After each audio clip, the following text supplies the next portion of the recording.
वक्त हम खड़े हैं यहाँ रामकुमारपुरा खेतड़ी तहसील में। यहाँ अभी कार्यक्रम हुआ था शहीद रामकुमार गुर्जर जी की पुण्यतिथि का। कार्यक्रम में शिरकत करने आए थे पाटन पंचायत समिति प्रधान सुहालाल जी। जी सर, आज के कार्यक्रम के बारे में क्या कहना चाहेंगे, कैसा रहा कार्यक्रम? आज रामकुमारपुरा में रामकुमार की पुण्यतिथि के ऊपर पधारे हुए सभी उप मुख्यमंत्री, सभी विधायक गण, सभी प्रधानगण, सभी भाजपा के कार्यकर्ता, सभी मैं तो ये कहूँगा कि इस भीड़ को देखते हुए धर्मपाल जी को मंत्री पद मिलना चाहिए और सरकार से भी यही निवेदन करूँगा धर्मपाल जी को मंत्रिमंडल का पद दें। पाटन पंचायत समिति प्रधान सुहालाल जी सैनी का कहना है कि धर्मपाल जी गुर्जर जो खेतड़ी से विधायक हैं, उन्हें किसी न किसी मंत्री पद से अवश्य नवाजा जाना चाहिए ताकि इस क्षेत्र का विकास हो सके और इस क्षेत्र के विकास में चार चांद लग सकें। आप देख रहे हैं द प्रेस टाइम के साथ में ईश्वर आसठ को, रामकुमारपुरा खेतड़ी, जिला नीमका थाना से। केडी बाबर जी का पूर्व विधायक और हमारे यहाँ पर जो प्रभारी है उनका स्वागत करना चाहता हूँ, हजारी लाल जी का स्वागत करना चाहता हूँ। और निश्चित रूप से मेरे से कोई ना कोई गलती जरूर होगी, किसी का नाम जरूर छूटेगा, वो अगले मेले में बिल्कुल नहीं आएगा, ये बात है। इसलिए मैं सम्मानीय मंच कह के सबका सम्मान करना चाहता हूँ, उपस्थित समुदाय का सम्मान करना चाहता हूँ। लेकिन इस बार मुझे एक बात कहना जरूर चाहूंगा आप लोगों से कि पहले जब हम इस कार्यक्रम करते थे, किसान सम्मेलन करते थे, तो निश्चित रूप से आप में जोश होता था। लेकिन इस बार ये जो बीच की जो दूरी बढ़ी है, ये मैंने नहीं बढ़ाई है, मैं तो अभी भी वही हूँ आपके पास ही। ये मुख्यमंत्री और उप मुख्यमंत्री के कारण ये दूरी बढ़ी है। अगली बार हो सकता है इसको और नजदीक कर देंगे, कोई ना कोई इनमें से मंत्री बन के जरूर आ जाएगा और आपके पास खड़ा होकर भाषण देगा। हम उस मंच पे दिया करते थे, सतीश जी भाई साहब तो पता नहीं, मैं भी भूल गया कितनी बार यहाँ पे आए हैं। और जिले के जो भी लोग हैं, हमारे जिला अध्यक्ष जी हैं, विशंबर जी हैं, महामंत्री जी जो लोग बैठे हैं, उनको भी याद नहीं है कितनी बार आए। मैं पुनः एक बार पूरी भारतीय जनता पार्टी का, पूरे मेरे परिवार की तरफ से और उपखंड खेतड़ी की तरफ से पुनः स्वागत करते हुए अभिनंदन करता हूं। किन शब्दों में मैं आभार करूं, प्रकट करूं, वो शब्द मेरे पास नहीं है। मैं आप लोगों का किन शब्दों में आभार प्रकट करूं? 20 वर्ष का संघर्ष माननीय उप मुख्यमंत्री जी और भाई साहब सतीश जी, आप तो जानते हो 20 वर्ष तक कोई परिवार के व्यक्ति को भी नहीं पालता, लेकिन मैं धन्यवाद देना चाहता हूं इस बुजुर्ग के आशीर्वाद को, इस नौजवान की ऊर्जा को और इस माता के अभिनंदन को कि 20 वर्ष तक लगातार मुझ पे आशीर्वाद रख के मुझे जिंदा रखने वाली ये खेतड़ी और नीमका थाना की जनता का कर्ज मैं इस जन्म में उतार नहीं सकता। मैं इस जन्म में क्या, मैं 7 जन्म लूं तो भी आपका कर्ज नहीं उतार सकता। मैं अपने रक्त की एक एक बूंद निचोड़ के आपके चरणों में डाल दूं तो भी समझता हूं वो कम है। मेरा परिवार, मेरे साथी सहयोगी, मेरे रिश्तेदार आपके ऋणी और आपका ऋण उतार नहीं सकता। ये मैं निवेदन करना चाहता हूं। अगर जरूरत पड़ी तो आपके लिए कहीं तक भी कुछ भी करने की गुजर जाऊंगा और किसी भी हद तक गुजर जाऊंगा, ये आप लोगों से कहना चाहता हूं। आज मैं सौभाग्य से कहना चाहता हूं, कई चुनाव हम थोड़े थोड़े मार्जिन से डिफीट जरूर हुए, लेकिन प्रदेश में भारतीय जनता पार्टी का जो स्नेह है, जो प्यार है, चाहे वो मुकेश जी भाई साहब और जो प्रदेश के जो भी पदाधिकारी हैं, हमारे प्रदेश अध्यक्ष हैं, चाहे राष्ट्र के नेता हैं, मैं इतना कह सकता हूं, मैं चुनाव जरूर छोटे छोटे मार्जिन से हारा, लेकिन ना दिल्ली का आशीर्वाद कभी कम रहा और ना जयपुर का मेरे ऊपर आशीर्वाद कम रहा। मुझे तो माननीय भजनलाल जी ने एक बार कहा था कि भाई इस बार, पिछली बार जब मैं चुनाव हार के गया तो उन्होंने कहा, रे भाई धर्मपाल, तू किसी अच्छे से पंडित को दिखा, तेरे जोग और संजोग तू दिखा। हमने तो सुना था कि कर्मों का कांकरा लगता है, तेरे तो बड़ी सारी शिला लगी है। तो मैंने भजनलाल जी को कहा, अभी मान्य और अब तो आप किस्मत लिखने वाले ही बन गए, अब लिख दो जो लिखना है जो आप लोगों को। इसलिए आप लोगों से मान और सम्मान के साथ इतना कह सकता हूं कि मेरे संपर्क और संबंध बड़े मधुर हैं। हम राजनीति से कोई काम नहीं करवाते हैं, हम अधिकारियों को भी कहते हैं प्रेम से काम करो, दिमाग में बिना लोड लिए काम करो। पहले आप लोगों को भी पता है, लोगों को ये कहते थे, अधिकारियों को विपक्षी लोग कह के डराते थे, अगर इंजीनियर धर्मपाल जिस दिन विधायक बन गया तो आपको खा जाएगा, पता नहीं क्या हो जाएगा। मैं सबसे पहले मैंने यही कहा था एक मेरी सार्वजनिक मीटिंग में कि काम करो जनता के, आपको कलम की ताकत दी है और 5 वर्ष के लिए मुझे भी कलम की ताकत बख्शी है। किसी का भला कर सकते हो तो कर जाओ, वरना रिटायरमेंट होने के बाद में कोई नमस्कार भी नहीं करेगा। वो याद रखेगा कि जब आप सीट पे थे, जब आपने क्या किया। दिन रात आपके बीच में रहेंगे, 24 घंटे आपके बीच में रहेंगे। जो बन पड़ेगा, जितना बन पड़ेगा।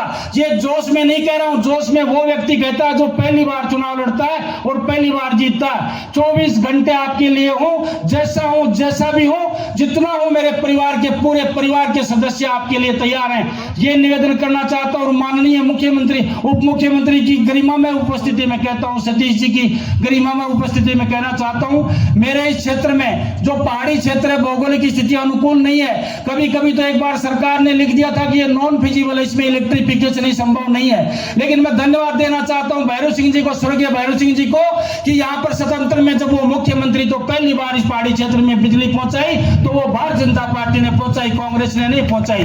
ये राजनीतिक मंच तो नहीं है, लेकिन मैं आग्रह करना चाहता हूं मुख्यमंत्री जी, आप हमारे से सीनियर और आज आपके पास कलम की ताकत है।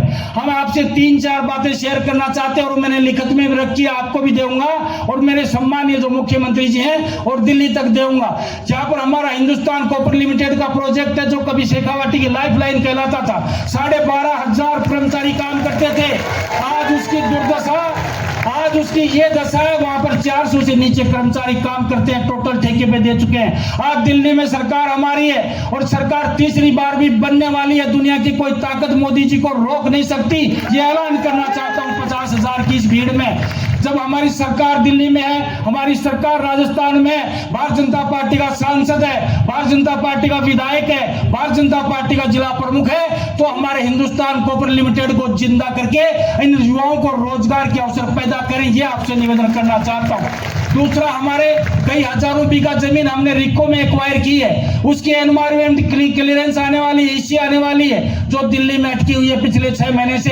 अगर उसकी ईसी आ जाएगी तो मैं समझता हूं यहाँ पर 10-12 हजार लोगों को, नौजवानों को काम मिल सकता है। ये कार्यक्रम आप करें। ईसी आने के बाद जमीन आउट हो चुकी है, जमीन एक्वायर हो चुकी है, या कारखाने लगे, चाहे छोटे लगे बड़े लगे, मेरे नौजवान को, मेरे भाई को, मेरे बेटे को नारनौल, जयपुर या उदयपुर नहीं जाना पड़े। यही खेतड़ी में रोजगार के अवसर उपलब्ध हों, ये मैं पुरजोर तरीके से आपसे मांग करना चाहता हूं।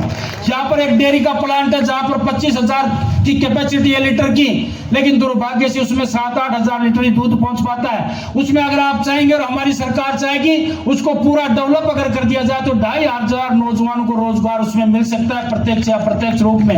ये मैं निवेदन करना चाहता हूं। और दूसरा, जो आपका ही काम है उसमें कहीं किंतु परंतु नहीं है।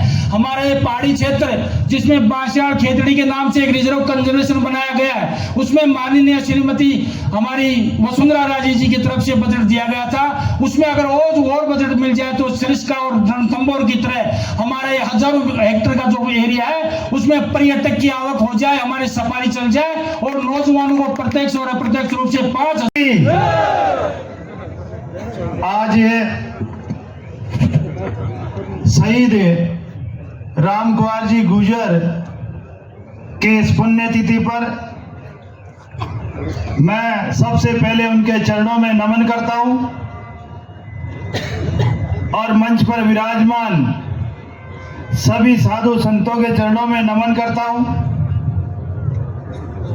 हमारे मंच पे विराजमान हमारे मार्गदर्शक और पूर्व प्रदेश अध्यक्ष सम्मान्य सतीश जी पूनिया साहब, हमारे बीच में ही विराजमान हमारे प्रदेश में उपाध्यक्ष सम्मान्य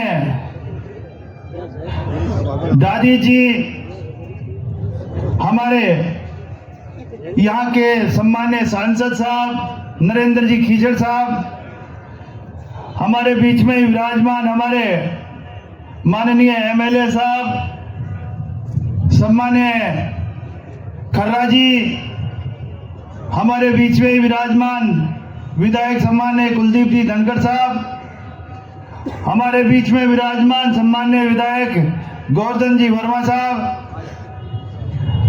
हमारे बीच में विराजमान सम्मान्य विधायक सुभाष जी, पूर्व विधायक सम्मान्य प्रेम सिंह जी बाजोर साहब, पूर्व विधायक सम्मान्य शुभकरण जी चौधरी साहब, सम्मान्य विधायक पूर्व विधायक पूनिया जी, और जिनके माध्यम से आप सभी यहाँ पर उनके प्यार और प्रेम के वशीभूत होकर हमेशा हमेशा इनके साथ रहने वाले ऐसे माननीय विधायक सम्मान्य इंजीनियर धर्मपाल जी, यहाँ के जिलाध्यक्ष जी और मंच पर विराजमान सभी सम्मानितगण, सामने विराजमान मेरे पितातुल्य बुजुर्ग, मेरे युवा दोस्तों और मातृशक्ति को चरणों में प्रणाम करता हूं। आज जिस तरह की मैंने सुना कि इस किसान सम्मेलन जो उनकी पुण्यतिथि पर रामकुमार जी गुर्जर जी के पुण्यतिथि पर हमेशा हमेशा ये किसान सम्मेलन यहाँ पे इतनी तादाद में लोग आकर और उनकी पुण्यतिथि पर श्रद्धासुमन अर्पित करते हैं। निश्चित रूप से मैं ऐसी शख्सियत को प्रणाम करता हूं जिन्होंने इस क्षेत्र में चोरी, गुंडा और अत्याचार के खिलाफ लड़ाई लड़कर और इस क्षेत्र के लोगों को प्यार और प्रेम और सहयोग कर कर 36 कौम को साथ रखकर आज एक नई दिशा देने का काम करके गए थे। और आपके सम्मान्य विधायक जी, जिनको आप 20 सालों से आपके बीच में सेवा करते आ रहे, और उनके पिताजी के मार्गदर्शन को आप लोगों के बीच में सेवा करके और आपके बीच में रह रहे थे, लेकिन आप लोगों ने इस 52वीं पुण्यतिथि के अवसर पर आज इनका सपना और सम्मान्य शहीद रामकुमार जी का सपना पूरा करके निश्चित रूप से आपने ये श्रद्धांजलि 52वीं मना रहे हैं। निश्चित रूप से मैं निवेदन करूंगा आप सभी से कि जिस तरह से ये कांग्रेस सरकार झूठ बोलकर जब राजस्थान में आई थी, अभी हमारे सम्मान्य सतीश जी भाई साहब कह रहे थे कि ये झूठे वादे करके तो आई थी,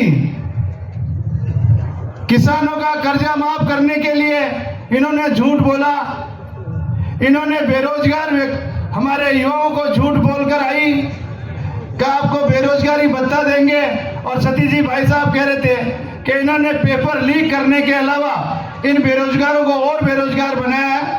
तो ऐसी सरकार 5 साल तक एक कुर्सी की लड़ाई लड़ती रही, और आज इस प्रदेश में सबसे ज्यादा अत्याचार अगर हुआ हो तो महिलाओं पे राजस्थान प्रदेश देश में नंबर 1 है, और दलित अत्याचारों में नंबर 1 है। ऐसी सरकार जब 1.5-2 महीने बचे थे चुनाव के, जब रेवड़ियां बांटने का काम कर रही थी, लेकिन मैं धन्यवाद आप सभी इस प्रदेश की जनता को और आपको सभी को देना चाहूंगा जिन्होंने उनको यहाँ से वोटों के द्वारा, आपकी ताकत के द्वारा यहाँ से बाहर का रास्ता दिखा दिया और एक अच्छी सरकार को आपने चुना है। इसलिए हमारे सम्मान्य प्रधानमंत्री जी का हौसला बढ़ा और उनको ये लगा कि अब डबल इंजन की सरकार इस प्रदेश में है। निश्चित रूप से जो हमारे सम्मान्य प्रधानमंत्री जी की जो योजनाएं थी, जो कल्याणकारी योजनाएं थी, उन योजनाओं को अब निश्चित रूप से उन पात्र व्यक्तियों तक पहुंचाने का काम करेंगे जो वास्तव में पात्र था, और उस पात्र व्यक्ति को उस योजना का लाभ मिलेगा तो निश्चित रूप से हमारी समाज की मुख्य धारा में वो लाने का काम करेगा। इसलिए मैं इस मौके पे आप लोगों से सभी से यही निवेदन करना चाहता हूं कि हमारे सम्मान्य प्रधानमंत्री जी के द्वारा चलाई जा रही है उन योजनाओं को हम सब मिलकर उन पात्र व्यक्तियों को लाभ पहुंचाने का काम करें जो वो उस योजना का लाभ लेकर इस समाज की मुख्य धारा में हम उनको लाएं। ये मैं आप लोगों से सभी से निवेदन करूंगा, और आप सब मिलकर जिस तरह से इस राजस्थान प्रदेश को ये कांग्रेस सरकार पीछे है, अब राजस्थान में भारतीय जनता पार्टी की सरकार है, निश्चित रूप से राजस्थान को आगे बढ़ाने का काम हम सब मिलकर 36 कौम एक साथ मिलकर और भाईचारा प्यार प्रेम से आगे बढ़ाने का काम करेंगे। जय हिंद, जय भारत। लोग इस किसान सम्मेलन में करके और अपने बच्चे के समान धर्मपाल को विजयी बना करके और इन्हीं मंच पर विराजे हुए सभी सम्मानीय विधायक, पूर्व विधायक और हमारे उप मुख्यमंत्री प्रेम सिंह जी बैरवा, इनको बुला करके आपने बहुत बड़ा काम किया है। मैं सभी और हमारे सतीश जी पूनिया से मैं एक निवेदन करता हूं और उप मुख्यमंत्री श्री बैरवा जी से भी मैं एक निवेदन करता हूं कि इन किसानों की जो भी जरूरत की जो भी काम है इनके, वो आप सब है जो पूरा करने का प्रयास करें। और अभी सतीश पूनिया जी ने कहा था कि कोई न कोई पद तो धर्मपाल को मिलेगा और योग्य व्यक्तियों को आप है जो उनकी जरूरत के अनुसार अवश्य पद दें। ये धर्मपाल है जो धर्म का पालन करने वाला बच्चा है और मेरे को गुरु भाव मानता है, इसलिए मैं संतों की तरफ से निवेदन करता हूँ उप मुख्यमंत्री और सतीश जी पूनिया से कि आप यहाँ जितने भी विधायक है जो पधारे हैं उनकी योग्यता जानकर उनको योग्य कार्य दें और धर्मपाल को है जो आशीर्वाद दें। इन्हीं शब्दों के साथ मैं अपनी वाणी को विराम देता हूँ।